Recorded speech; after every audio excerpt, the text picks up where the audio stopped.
Hello दोस्तों, मेरे channel अनोखी कहानी विद आरजे में आपका स्वागत है। आज की कहानी का शीर्षक है पिया बाबरी। तो चलिए शुरुआत करते हैं आज की कहानी का। आदित्य, क्या सच में तुम आर्मी ज्वाइन करने वाले हो? काजल जब चाय लेकर उसके पास आई और उसके मोबाइल में बज रहे गाने को सुना तो वो उससे पूछ बैठी, हाँ, फिर तुम्हें क्यों परेशानी हो रही है? क्या तुम खुश नहीं हो कि मेरी जॉब लग गई है? चाय का कप उठाते हुए आदित्य बोला। नहीं, नहीं तो मैं भला क्यों परेशान होंगी? मैं तो तुम्हारी जॉब लगने से बहुत खुश हूँ। काजल की जुबान लड़खड़ा गई। वो चाहकर भी बता नहीं सकी कि वो नहीं चाहती कि आदित्य आर्मी ज्वाइन करे। तो फिर तुम्हारी आंखें तुम्हारी जुबान का साथ क्यों नहीं दे रही हैं? वो उसके चेहरे पर आते जाते भावों को देखकर बोला। कौन किसका साथ नहीं दे रहा है? आदित्य का दोस्त और काजल का भाई संदीप वहां से आते हुए पूछा। कुछ नहीं, कुछ नहीं भाई, वो तो बस आदित्य को जॉब लगने पर बधाई दे रही थी। ये लो आपकी चाय। काजल उसके चाय का कप बढ़ा दी। काजल, कितना झूठ बोलती हो तुम? तुमने मुझे बधाई कब दी? तुम तो मेरे आर्मी ज्वाइन करने से शिकायत कर रही थी। बैड मैनर्स काजल, तुम्हें अपने भाई से इस तरह से झूठ नहीं बोलना चाहिए। आदित्य उसे हकलाते देख हंसते हुए कहा।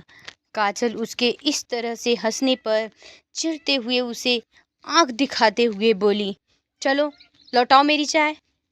मैं अब तुमसे बात ही नहीं करूंगी। भाई, समझा लो अपने दोस्त को। मुझ पर यूं हंसा ना करे, फिर जाते रहना क्रिकेट खेलने।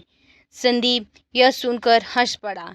एक तो मुझे ये समझ नहीं आता कि तुम इससे इतना चिढ़ती क्यों हो, पर चिढ़ाया तो इसने है ना, तो शिकायत मेरी क्यों? क्योंकि ये बंदर आपका दोस्त है, इसलिए वो उसे घूरते हुए बोली। पर मुझे तो लगा कि शायद ये तुम्हारा भी दोस्त है। नहीं तो भाई, ये मेरा दोस्त बिल्कुल नहीं है। काजल जल्दी से बोल पड़ी। पर मैंने तो हमेशा तुम्हें इसे नाम लेकर ही पुकारते सुना है। मेरा दोस्त है तो तुम इसे भी यार भाई बोला करो। क्यों आदित्य, मैं ठीक कहा ना? वह आदित्य की तरफ मुस्कुराते हुए देखकर बोला। इस पर आदित्य की खांसी निकल गई और मुंह में जो चाय की घूंट ली थी वह फव्वारे की तरफ बाहर निकल आए। तो संदीप उसकी पीठ थपथपाते हुए बोला, वह सच में तुम्हारी चाय नहीं छीन रही है, इसलिए तुम आराम से अपनी चाय एंजॉय करो। और फिर वह काजल की तरफ देखते हुए बोला, हाँ तो हाँ काजू, मैं क्या कह रहा था कि आदित्य मेरा दोस्त है तो तुम आज से इसे भाई ही बोलना। इस बात पर आदि जल्दी से बोला, संदीप छोड़ो ना, जाने दो, इसे मैंने ही मना किया है। और फिर हमारी उम्र में फ़र्क ही क्या है, बस 4 साल की ही तो छोटी है। इस हम दोनों से अच्छा है, यह बताओ ज्वाइन करने कब चलना है? काजल यह सुनकर सन्न रह गई। भाई, तुम भी आर्मी ज्वाइन कर रहे हो? ओह सॉरी गुड़िया, मैं तुम्हें बताना ही भूल गया कि मेरा और आदि दोनों का सिलेक्शन आर्मी में हो गया है और नेक्स्ट वीक हम दोनों को ज्वाइन करने जा रहे हैं। भाई, यही नौकरी क्यों? और फिर तो कई सारी नौकरियां हैं, तो फिर आर्मी ही क्यों? वह मैं जब से बॉर्डर मूवी देखी हूँ, मुझे बड़ा डर लगता है आर्मी के नाम पर। वह लगभग रुआंसी होते हुए बोली। और फिर भाई, वह हमारे गांव में, हमारे पिछली वाली गली में जो मिश्रा चाचा रहते हैं, उनका बेटा भी तो गया था आर्मी में। पर फिर कभी लौट कर नहीं आया। बोलते बोलते वह चुप हो गई और उन दोनों को देखने लगी। भाई मत जाओ ना, आप दोनों उनसे आर्मी में उनसे डबडबा आंखों से उन लोगों से विनती की। आदित्य उसकी डबडबाई आंखों को देख हाँ तो उसे समझने लगा। अरे काजू, इस तरह से डरते नहीं हैं। अच्छा सुनो, आर्मी ज्वाइन कर देश की सेवा करना सम्मान की बात होती है, ये गर्व की बात होती है। नौकरी तो कोई भी किया जा सकता है, पर देश की सेवा में समर्पित होने के लिए आर्मी से बेस्ट कुछ भी नहीं है। और अगर इसमें जान भी चली जाती है तो गर्व की बात होती है। जो लोग शहीद होते हैं उनके लिए आंसू नहीं बहाए जाते, बल्कि उन्हें सम्मान से सैल्यूट किया जाता है। पर ये जरूरी तो नहीं कि सब शहीद ही हो जाएं। और हाँ, जान जाने का खतरा कहाँ नहीं होता, वो तो सब जगह है, इसलिए खतरे से कभी नहीं डरना चाहिए। अब समझी कि नहीं?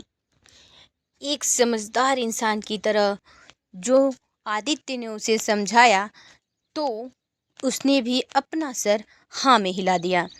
संदीप, और फिर हमारे परिवार में कोई पहला इंसान तो नहीं हूँ जो आर्मी में जा रहा हूँ, तो भला तुम इस तरह से डरती क्यों हो? ओ हाँ, तेरे यहाँ तो सब बिजनेस में है ना, शायद इसलिए।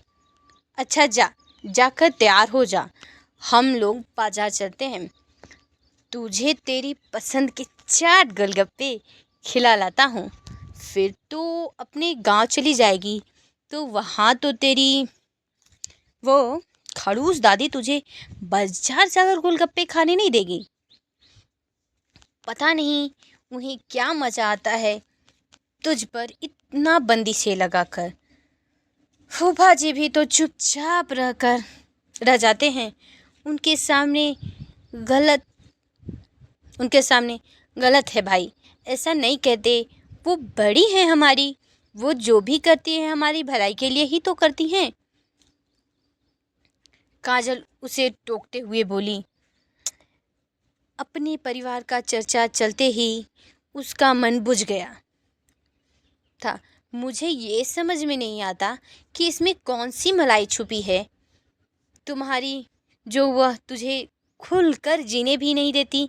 मेरा बस चले ना तो मैं तुझे और बुआ को लौट कर वहाँ वापस जाने ही ना दूँ। वो चिढ़ते हुए कहा। उसे काजल के वालों के व्यवहार से बहुत चिढ़ती होती थी। आदित्य बात का रुख बदलते देख बोल पड़ा। काजू, तू जाके जल्दी तैयार होकर आ। और संदीप, तू भी ये क्या लेकर बैठा है? शुरू हो गया। शाम होने से पहले बाजार से वापस भी आना है, वरना मामा जी से हमें डांट भी पड़ जाएगी। काजल कहकर वहाँ से चली गई। जाते जाते भी उसके आंखों की नमी पर आदित्य की नज़र पड़ ही गई। उसके जाने के बाद आदित्य संदीप से बोला, ये तू कैसी बातें लेकर बैठ संदीप से बोला, ये तू कैसी बातें लेकर बैठ गया था? एक तो वह बेचारी पहले ही हमारे आर्मी में जाने की बात को सुनकर दुखी थी, ऊपर से तूने ये सब बोलकर उसे और भी उदास कर दिया। वाह, वहाँ उसके घर में जैसा भी माहौल है, कम से कम उसे यहाँ तो खुलकर हंस लेने दो। उसकी बात सुनकर संदीप मुस्कुरा दिया और कहा, बाबू मुसाए, मैं तेरी हर बात समझ रहा हूँ जो तू कह रहा है, और वह भी जो तेरे मन में है, और वह भी, पर वह तब तक नहीं समझेगी जब तक तू उसे बताएगा नहीं। देख भाई, जितनी जल्दी हो सके उसे भी अपने मन की बात बता दी और ले आ उसे उस नर्क से निकाल कर। मुझे पूरा विश्वास है कि तू ही उसे उसके हिस्से की सारी खुशियाँ दे सकता है। और फिर भावुक होकर उसका हाथ पकड़कर बोला, तू भर देगा ना? उसके ज़िंदगी में उन खुशियों को जिस पर उसका भी हक है, पर उसकी वह दकियानूसी परिवार उसे उन खुशियों का हिस्सा नहीं बनने देती। बोल मेरे भाई, यार तू करेगा ना? आदित्य इस बात पर झेंप गया। पता नहीं संदीप, मैं यह कर पाऊँगा या नहीं, कभी बोल भी पाऊँगा या नहीं, और फिर यह सब जानकर तुम्हारे परिवार वाले मेरे बारे में क्या सोचेंगे? और फिर मैं भी जल्दबाजी में कुछ नहीं करना चाहता। पहले कुछ खुद को उसके लायक तो बना लूं, वरना कहीं यह न हो कि एक नर्क से निकाल कर उसे दूसरे नर्क में डाल दूं। संदीप बोला, तुम ऐसा क्यों सोचते हो? आखिर तुम में कमी ही क्या है? और फिर अब तो तुम्हारे पास जॉब भी है। आदित्य बात टालते हुए कहा, पर पहले हम ज्वाइन तो कर लें, फिर देखते हैं क्या होता है। तब तक काजल भी तैयार होकर वहाँ आ गई और उनके सामने आकर बोली, भाई मैं कैसी लग रही हूँ इस सूट में?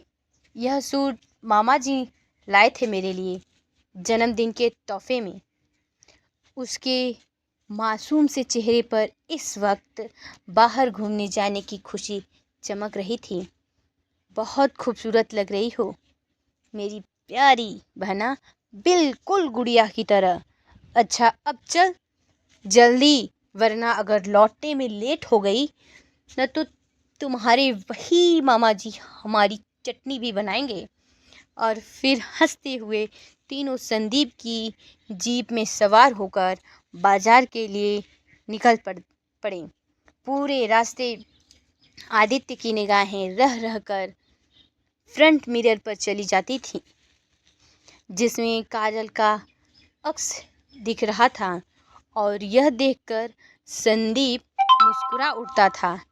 ट्रेनिंग के बाद वापस लौटकर मैं खुद बुआ और फूफा जी से तुम दोनों के लिए बात करूँगा। मुझे पूरा विश्वास है कि तुम उसे बहुत खुश रखोगे।